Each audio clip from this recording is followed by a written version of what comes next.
Act 3. Hikaru. As far back as Hikaru could remember, an excitement followed him around. He was royalty, so some pomp and ceremony was to be expected, but it was more than that. Even his sisters treated him with a higher level of respect. They hung on his every word, bristling with anticipation when he looked like he had something to say. Maybe it was because he was the firstborn, or maybe it was something to do with his magical gifts. Either way, it often made him feel set apart, and the weight of responsibility played on his mind. To Hikaru, Kana and Siri were the real heroes. Kana's magic literally flowed through her fingers, and Siri could harness magic from the air with her wings. Together they really were a sight to see, and at times Hikaru could forget that what he brought to the relationship was just as important, because his words could become actual reality. When they were younger, Hikaru would speak magical creatures into being just to please his sisters. In his more mischievous moments, he might summon them when they were far away, just to tease them. Kana would roll her eyes and shoot a little bolt of lightning at him for being such an annoying brother. Siri would also get frustrated, but she could fly right back to where she'd been summoned from. She'd shout, "You're such an annoying boy!" at him from the sky. Hikaru chuckled to himself, remembering those wonderful times as children. It was so simple back then. What a shame. We never seem to play like that anymore. Maybe today will change that. Today would most certainly be a special day for the siblings. This was the completion of the grasslands, a day when they would appoint a caretaker, a brand new kind of non-magical being. They'd even chosen a name, Ningen. Hikaru imagined what he might be like, what he'd do together with him and his sisters, and he smiled to himself. This is going to be really good. He looked around, breathed it all in. How great is this place? Hikaru got up, grabbed his cloak, and set off to make his way to the clearing where Kana was waiting. As he turned to go, a strange, sinking feeling dragged his knees from under him. He stumbled, nearly fainting at the shock. As he caught his breath, he witnessed something murky rising from the pool before him. A rancid smell crept through the air, and the grass beneath him withered away as if dying from the impact.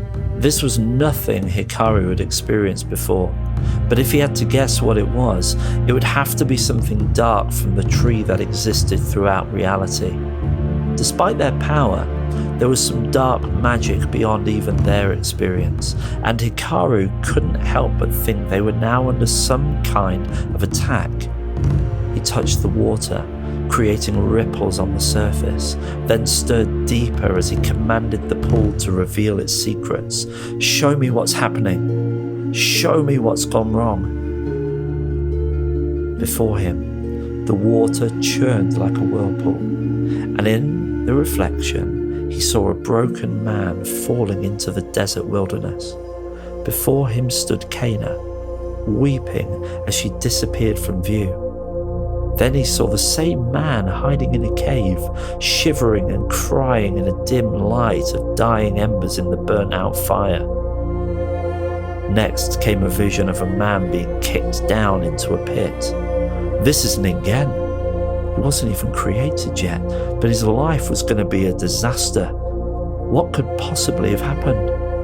Then, as clear as the ground under him, Hikaru saw something that nearly made his blood run cold. It was Mayako, but this wasn't the warrior he knew. There was something oozing out of him like a thick sludge.